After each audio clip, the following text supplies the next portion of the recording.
Yeah, I'm back.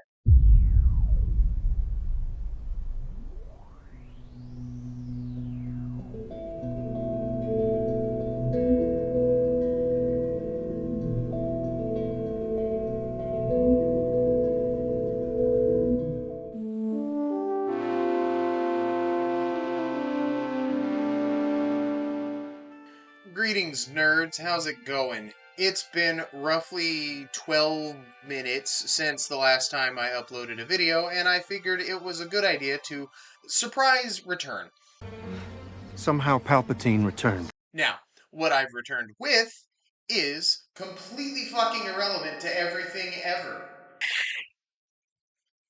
What I've got today for us is impromptu Dungeons and Dragons characters. Now, that sounds like a waste of time.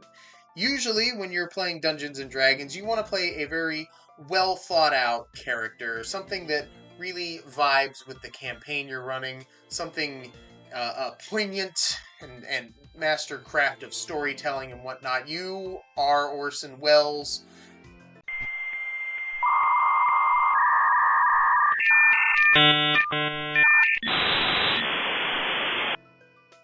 You are George Orwell, and you have to write the most poetic, possibly dystopian character you can imagine. So why would you ever want an impromptu D&D character?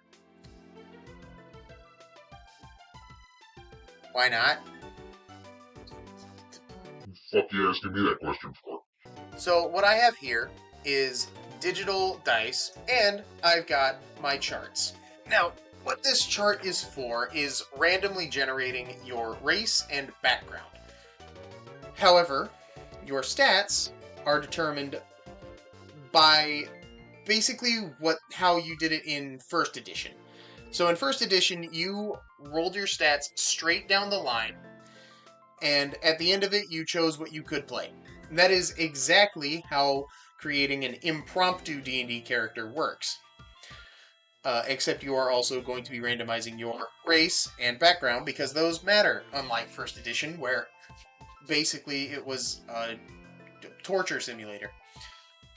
So today, not only am I going to run you through how to make an impromptu character, I also want to create a couple for myself because I'm bored. So, let's get this started. Now, the first thing we want to roll is our stats, actually. So here I actually have a fillable character sheet. So I am going to roll 3d6 here. Good lord, okay. Strength of 10. That's not exactly fascinating right out the gate, but it'll be fine. Our second is going to be a dexterity of 10. Cool. It's going to be straight fucking 10s, isn't it?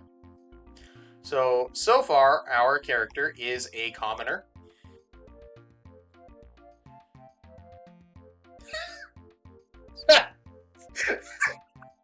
So far, our character is a commoner, except he is particularly frail. Oh god. Give me something usable, please? God damn it. Oh, wait. An intelligence of 11. This is going great. Oh boy. Save me wisdom? Wisdom of 12. So long as we can get an ASI in wisdom, we can run a cleric. And the last one. Oops. Okay, I'm not going to count that because I didn't clear it. Charisma of 10. Okay. Fuck me. Alright, so. That's fucking awful.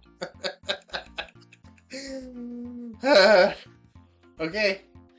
So the way this works is, like once you have your stats in place, you choose your class based on what the multi-classing rules let you take.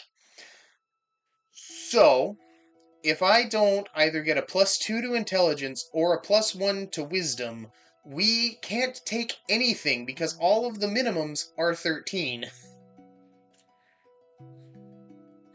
So, whether or not we can actually play this character all comes down to a roll of our race, which is based on a roll of a d6 and a d10. The d6 is the tens place, and the d10 is the ones place. Sixes are zeros. Yep, 0, 5. Alright, so what is 5? A half-elf. Okay, that is a +2 to charisma and a +1 to 2 other stats of our choice. Which means we are going to get to play this character because one of those +1s let me make absolutely sure I'm not crazy. I'm such a good YouTuber, guys. Aren't you glad that I came back after my 14-year hiatus? I was correct. Charisma by 2 and 2 others by 1.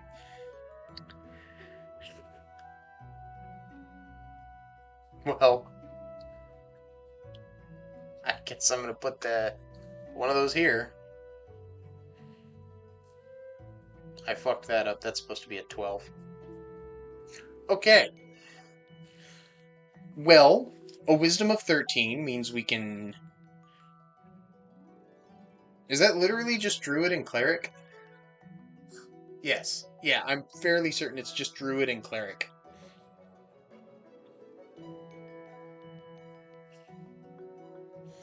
You know, a look behind the scenes. I tried to do this earlier, and I ended up with a character that was super disinteresting. Like, really good stat array. But the background was whack, and it was just really boring. This is a lot better. This is a lot closer to what usually happens during this bullshit. So, let us roll for background, which is another d6, d5, d6, d10, 41. 41 is an urchin. Okay. Okay. Urchin isn't super great for cleric or druid. Okay, half-elf can kind of work as either. Let's see what our personality traits, ideals, bonds, and flaws are first. So, race.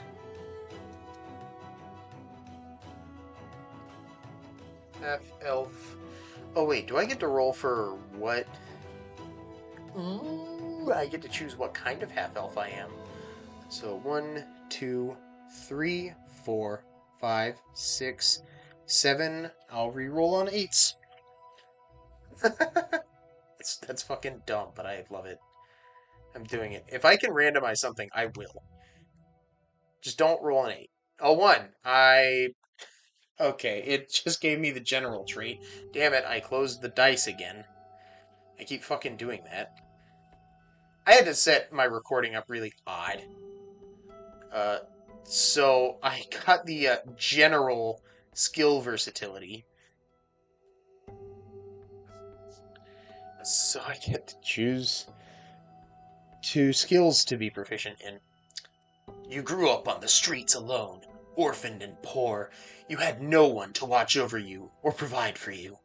So you learned to provide for yourself. You fought fiercely over food and kept a constant watch out for other desperate souls, yada yada. Okay, don't need all that. What we need is right here. First off, I roll a d8. I rolled a 4. I sleep with my back to a wall or tree, with everything I own wrapped in a bundle in my arms. Kind of guarded, a very guarded, maybe distrusting. I don't know, let's see what comes up for ideals. 6. Aspiration. I'm going to prove that I am worthy of a better life.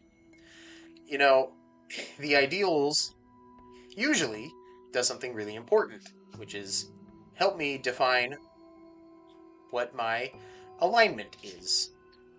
Not this time. I get to figure it out on my own this time. Alright, a d6 for our bond. Another 6. No one else should have to endure the hardships I've been through. Okay, so generally like a pretty good dude overall. Not trusting, but also very virtuous in a way. And our flaw. Because all characters must be flawed. Don't be a 6. Thank you. It's not stealing if I need it more than someone else. Okay. Okay.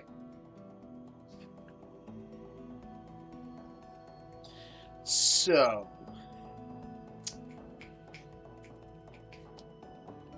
what... sleight of hand and stealth. Okay. I should have known that off the top of my head. So, our character is generally not super impressive. The high wisdom actually kind of makes sense, because in D&D, wisdom kind of represents spatial awareness more than it does, like, you know, worldliness. So the high wisdom makes sense because he's always on his guard.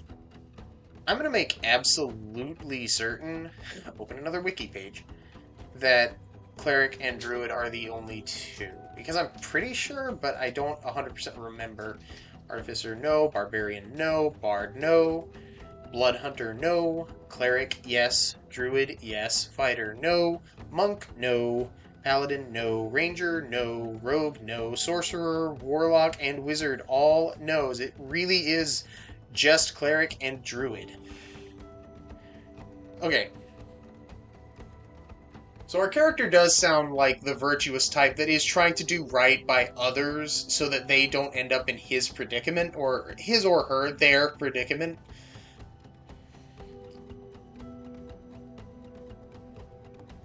This one's tough. These are always the most interesting,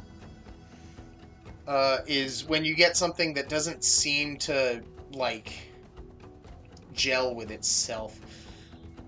The easiest thing here, I think, is a trickery domain cleric. That's a little boring. Maybe it's not super boring. I'm kind of interested in druid. None of these druids make a lick of fucking sense. Alignment, I'm just gonna have to choose. You kind of sound like a chaotic good to me. Yeah, definitely chaotic. It's not stealing if I need it more than someone else. It's absolutely chaotic. No one else should have to endure the hardships I've been through is very good. Aspiration, I'm going to prove that I'm worthy of a better life. That sounds so cleric-y. But what it doesn't sound, actually, is trickery domain cleric. Because the trickery domain is usually based more in luck and not proving oneself. Let's see, Arcana with an intelligence of 12. I don't think he or she, they are particularly magically inclined. Death domain, no. I'm trying to prove myself to be better. Forge domain, I think the forge is like a completely irrelevant aspect, probably. I'm sure I could work that if I really put the effort into it, but I don't know, that doesn't jump at me. Grave domain, no. The knowledge domain, no, especially not with an intelligence of 12. Life domain, it could be like...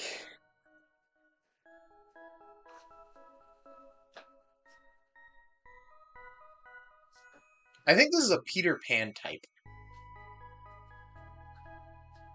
Maybe slightly more virtuous than Peter Pan. But, like... I get the vibes of somebody who is... virtuous... Almost somebody who is the leader of a group of fellow, like, miscreants. You figured it out, didn't you? Say hi, Clementine. This is Miss Clementine Daisy. She just wants to be involved. So, saying that he gives the vibes of Peter Pan, I like the Circle of Stars druid. Just on the vibes of the Peter Pan-ness, as it were. Yeah, I think I like that. Because, let's see, there's something... No one else should have to sleep with my back to the wall, or tree with everything I own wrapped in a bundle. Or tree? With everything I own wrapped in a bundle in my arms. So, I don't think this is an orphan. I think this is a runaway. Yeah, okay, I get that. I get that vibes. The vibes are clicking, the vibes are working. I think this character ran away as a child and grew up pretty much entirely surrounded by nature. Yeah, I like Druid.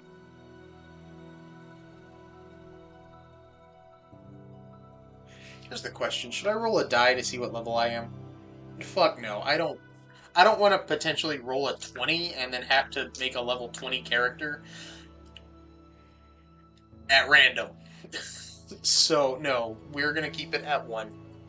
Which is unfortunate because the subclass I just thought so hard about doesn't really matter. You are chaotic neutral. Experience point 0. I think he grew up for a long while in the woods. Or maybe not even necessarily just in the woods, just in the wild lands. Perhaps he's even very well traveled. No one else should have to endure the hardships I've been through. Saying he's well traveled gives off kind of heroic vibes.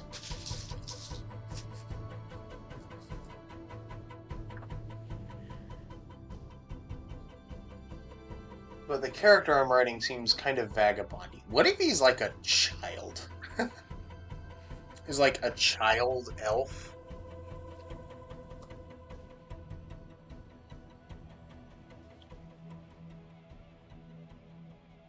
I kind of like the vibes of the child elf. So maybe he's... Oh, wait, he's a half-elf. Half-elves have a different lifespan expectancy, right? Oh, yeah, I still need to pick 2 more skills. Okay, well, how about to go with what I've picked? I choose survival and nature. Both of those are going to be druid options. I should look at the druid first. Okay. So let's see. I really think I want to dig into this like wild explorer vibe almost. Maybe not explorer so much as like I see him having like a group of lost boys, or that's what they call him in Peter Pan. Hi, baby. You're just exploring, aren't you? Oh, you're so precious. Stop being fierce. Stop being fierce. I'm under attack. Please call for help. What was this thing? I see him as the leader of a group of lost boys, but he's suffered somehow or another. He's probably suffered at the hands of his parents, and that's why he's left. That's why he's an auto orphan, if you will. Oh, that's horrible. That's why he left his family behind. Was because they didn't treat him right. And maybe he's like a defender of the young, right?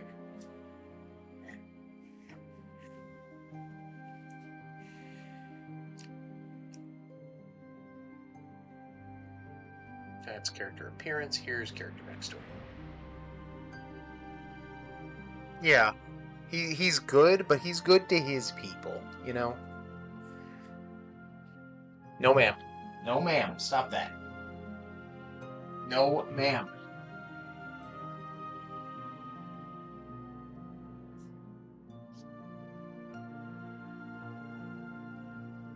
Tell her she did a bad thing. Y'all are getting, like, an action sequence here. This is the kind of thing they normally don't let on YouTube because it's obscenely violent. Okay. Backstory acquired. I'm gonna write in the subclass I plan on taking. I like the Stars Druid angle. I think that's really cute. Okay. So, with that, the rest of this should be feasible. I want to take medicine and animal handling. Right? That's from Druid? Stop. Yeah, 2 animal handling and medicine.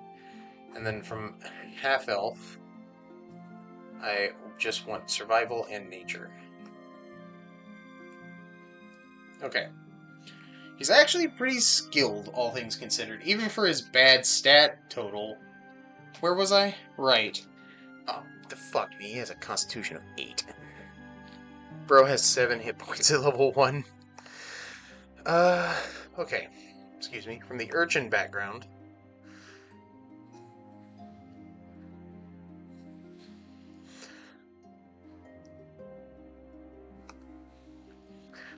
Pretty much all of that has a completely different context here. Pouch containing, what did that say, 10 gold? Pretty rich for a literal actual street rat.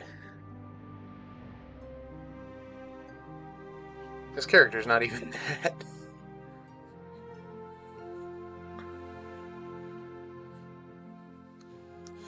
I don't need to write that. I never write the background feature in the features and traits because I don't think it's entirely necessary. Alright, for Druid, I think I'll take the wooden shield because I think that's just fascinating. Wooden shield. Yeah, honestly, a scimitar. That's very Peter Panish. Leather armor, an explorer's pack, and a druidic focus.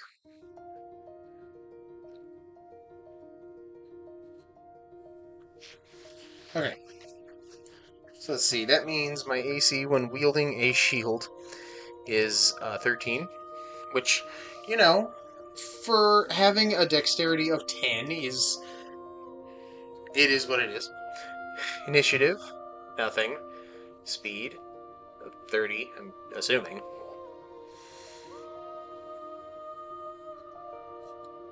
And speed is 30. Alright, Dark Vision, Fey Ancestry.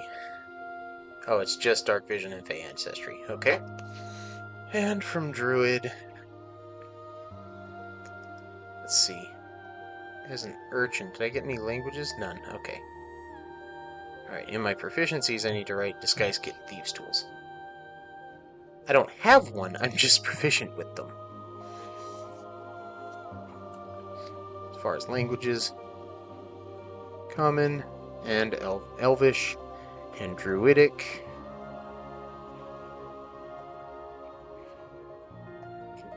Okay. I'm not going to go through the process right now of... Oh yeah, I do need to write in the scimitar, though. That is just a +2. 1d6 slashing. There's no damage bonus. I never see that. I never see no damage bonus in that field. Okay. I think that's everything. There we go. PD Pancreas. Oh yeah, I need my +2 proficiency bonus, a wisdom and intelligence, yeah. Okay. All those numbers I don't care that much about. There we go. There's PD Pancreas, our urchin druid, our half-elvish urchin druid, who is a wild roaming freedom fighter who frees children from oppressive upbringings. As you can see, that's honestly, the big thing behind the impromptu characters is just having to write a character, right? That's the most interesting part. It's an exercise, if you will, in writing. So I hope you guys enjoyed this.